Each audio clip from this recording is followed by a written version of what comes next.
Welcome back to the Business Book Club. Today we're diving deep into a really fascinating book that's making quite a splash. It's Ethan Mollick's Co-Intelligence, Living and Working with AI. Yeah, it's a really important one. Mollick's core idea is pretty profound. He calls AI a new kind of co-intelligence. It's different from, tools that just made us stronger or automated simple tasks. This stuff actually augments or even changes how we think, boosts our intelligence, essentially. Co-intelligence, I like that framing. But he also calls it an alien in the room. What's that about? Why does it feel, well, unsettling? Well, it's because this alien, as he puts it, can ace intelligence tests, even creativity tests. Yeah. But we don't fully get how it works, not even the people who built it. So it feels unpredictable, maybe a bit strange. And the book is really meant as a practical guide for you listening to navigate this new reality. Right. So our mission here is to pull out the key insights for you. We want to help you understand the tech, the principles for working with it, and what it all means for, well, everything: life, work, learning. Okay, let's start with understanding this alien mind. Mollick gives a bit of history, doesn't he? This fascination isn't exactly new. Not at all. It goes way back. Think of the mechanical Turk in the 18th century, that chess machine hoax, or Alan Turing and his imitation game. The term artificial intelligence itself is from, 1956, but it's been a bumpy road. Lots of hype cycles, followed by those AI winters where funding dried up. Okay, so fast forward a bit. Before the current excitement around ChatGPT and similar tools, what was AI like in the 2010s? Mostly supervised learning. Big companies used it, feeding it tons of labeled data for specific predictions. Things like optimizing shipping routes or recommending products you might buy. Useful, definitely, but not really intelligent in the way we think of it now. More like very advanced pattern matching. Got it. And then came the big shift around 2017, that Google paper, attention is all you need. Exactly. That paper was the key. It led to large language models, LLMs, the engines behind things like ChatGPT. So how did they actually work? In simple terms. Well, at their core, they're prediction machines, or connection machines, as Mollick calls them. They analyze just unbelievable amounts of text data to learn statistical patterns. They figure out which word, or even part of a word, is most likely to come next in a sequence. That ability to grasp context over long stretches of text was the revolution. So they basically read the internet, warts and all. But that raw data must be messy, right? How do they make them, helpful and not just spout nonsense or worse? Right. That initial learning phase is pre-training. The AI just absorbs everything, including biases and errors from the data. It's like a giant mirror. That's why the next step, fine-tuning, is so critical, often using RLHF reinforcement learning from human feedback. RLHF. Yeah, basically humans rate the AI's answers. Good answers get rewarded, bad or harmful ones get penalized. It helps align the AI more with human values, makes it more helpful, less biased, though biases definitely still creep in. Mollick has an example of that, doesn't he? Something about lawyers.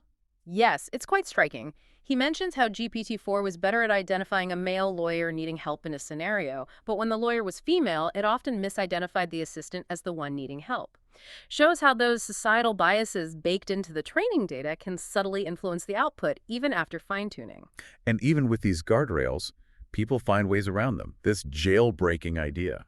Yeah, Mollick gives the example of getting a napalm recipe by pretending to be a pirate chemical engineer. It just shows how complex these systems are. Even with safety measures, clever prompting can sometimes find loopholes. It's an ongoing challenge to keep them aligned and safe. Okay, so LLMs master text.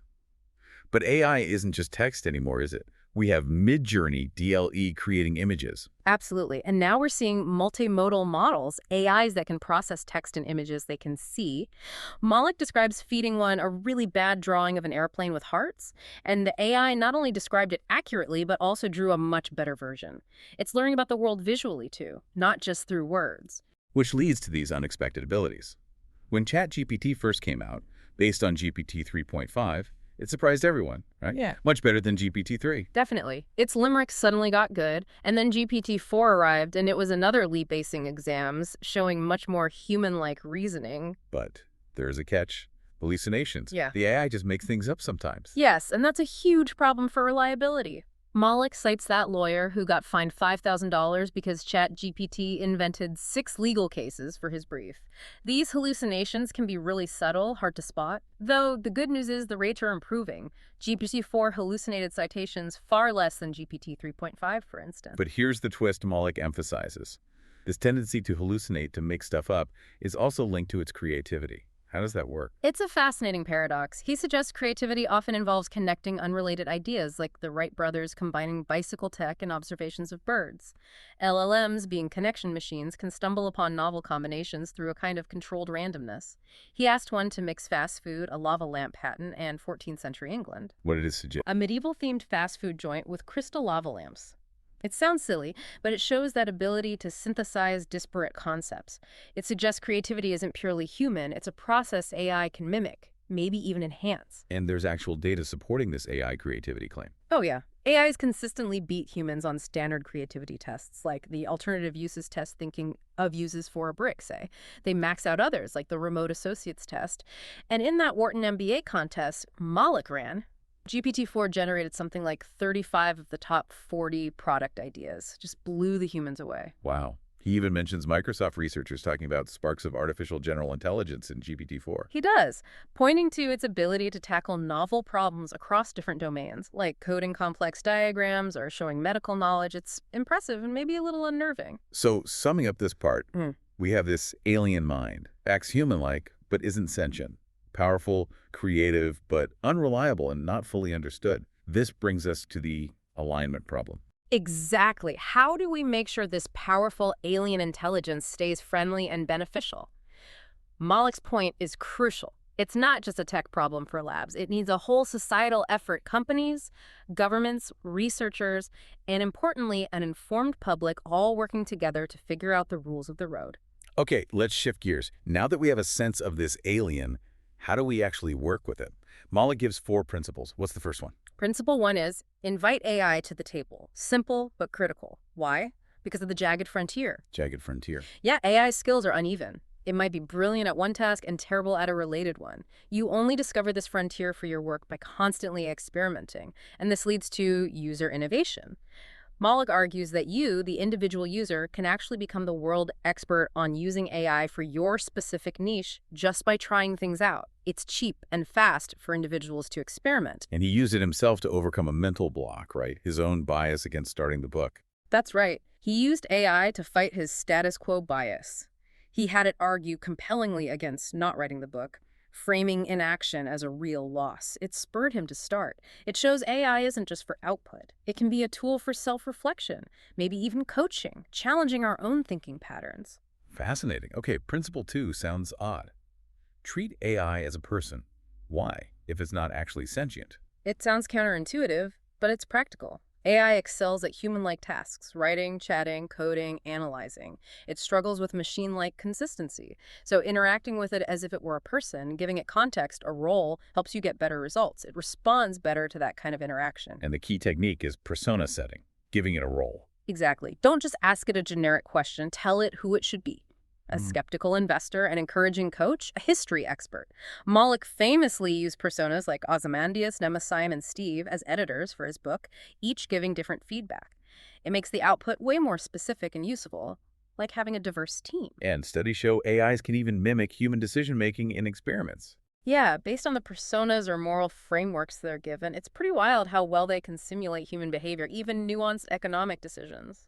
Which touches on the Turing test and that illusion of sentience. Mollick found his own conversations with AI debating emotions unsettlingly convincing. Right.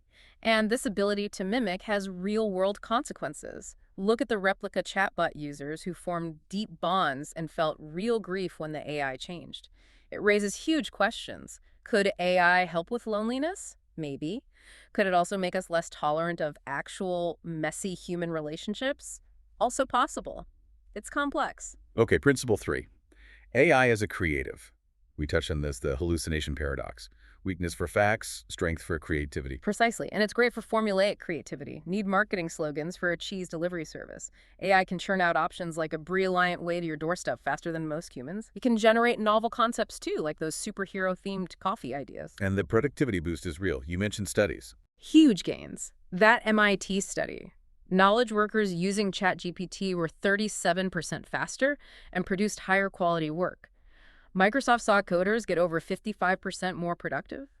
Mollick even used AI to code his office lights to flash when he yells, "Party!" It can empower non-coders too. So, do we all need to become prompt engineers or AI whisperers? Mollick pushes back on that a bit. He says prompting isn't some dark art. Interestingly, he finds people with humanities backgrounds often excel at it, especially for creative tasks. They understand nuance, style, cultural context. They know how to ask for an ominous ending or something in the style of Joan Didion. That kind of guidance gets the best results. Makes sense. And the fourth principle is a mindset shift. Assume this is the worst AI you will ever use. Yeah, this one's about adaptability. AI is improving exponentially. Today's amazing AI will look primitive soon. So you have to keep learning, keep experimenting. If you get comfortable with today's tools and stop exploring, you'll fall behind really fast. So putting it all together, what does AI look like as a coworker? Mollick says it impacts high-skilled jobs more this time around. Right, unlike past automation. He suggests thinking about tasks in 3 buckets. First, just me tasks, the meaningful stuff you want to do, requiring your unique judgment or style. Strategic thinking, maybe dealing with copyright for AI work. Second, delegated tasks, the tedious stuff. Expense reports, rough drafts, scheduling. You let AI do the first pass, but you check it carefully. The goal is saving time. And third, automated tasks, things AI handles completely. Probably a growing category. And this leads to different ways of working with AI. Centaurs and cyborgs. Yeah, cool metaphors. Centaurs have a clear division of labor. Human does strategy. AI crunches numbers, for example. Cyborgs are more integrated. Human and AI work fluidly together. The human uses AI for quick boosts, feedback, overcoming small hurdles. Mollick's writing process with his AI editor personas, that's a cyborg approach. Constant back and forth. People are already doing this, often secretly. Absolutely. Employees are way ahead of official company policies. Which means, Mollick argues, traditional top-down bans or controls just won't work. Companies need to adapt, integrate, and learn from how people are actually using it. Let's talk education. Mollick compares AI to the calculator's arrival in schools. Yes, initially there was resistance to calculators, remember, but now they're standard. AI, he says, will transform basically every subject. Think AI tutors personalized learning support for every student. This could finally make the flipped classroom model work at scale. Students learn concepts with AI help at home, then use class time for active problem solving. Khan Academy's Khanmigo is an early example. Huge potential globally. But there's a paradox here, too. If AI does the basics, does human expertise become less important? Actually, Mollick argues foundational knowledge and deep expertise become more important. You need experts to know what questions to ask the AI, to critically evaluate its output, to spot errors, to handle novel situations AI hasn't seen. Though it does disrupt training.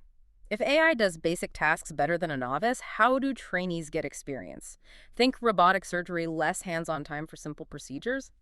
That's a challenge. But AI can also help build expertise. Definitely. It can be a fantastic coach. Provide instant feedback, facilitate deliberate practice, like the Wharton pitch simulator he mentions, and crucially, it levels the playing field. That Boston Consulting Group study, using GPT-4, dramatically shrank the performance gap between top and bottom performers, from 22% down to just 4%. AI helps everyone improve. Okay, let's wrap up. For our listeners, especially entrepreneurs, what are the key actionable takeaways from co-intelligence? First, experiment constantly. Map that jagged frontier for your own work. Don't wait. Become the expert on how AI helps you. Embrace the co-intelligence mindset. It's a partner, an augmentation tool. Think centaur or cyborg, how can you integrate it effectively? Value human expertise. Foundational knowledge, critical thinking, these are more vital than ever. Stay in the loop, guide the AI, check its work, you're the pilot. Sure. Leverage AI for creativity and productivity. Use it to automate the mundane and boost your innovative output. Free yourself up for the high-value, meaningful work. And finally, number 5, rethink your processes. Accept that AI is already being used. Integrate it smartly. Learn from your team. Don't just try to block it. Excellent summary. Thanks for joining us for this deep dive into Ethan Mollick's co-intelligence. Definitely subscribe to the Business Book Club for more discussions like this. And a final thought to leave you with. In a world increasingly filled with AI, perhaps the true value of human work isn't just what only humans can do, but what only humans choose to do the tasks that give our work meaning. Something to ponder. Now, that's a wrap for this episode of the Business Book Club. If you enjoyed the ride, make sure to subscribe so you'll never miss our next deep dive. Got a favorite business book you'd love us to explore? Let us know. We're always up for a good read. And hey, don't keep all these insights to yourself. Share this episode with a fellow book lover or your work buddy who's always looking to level up. Until next time, keep learning, keep growing, and we'll see you in the next episode.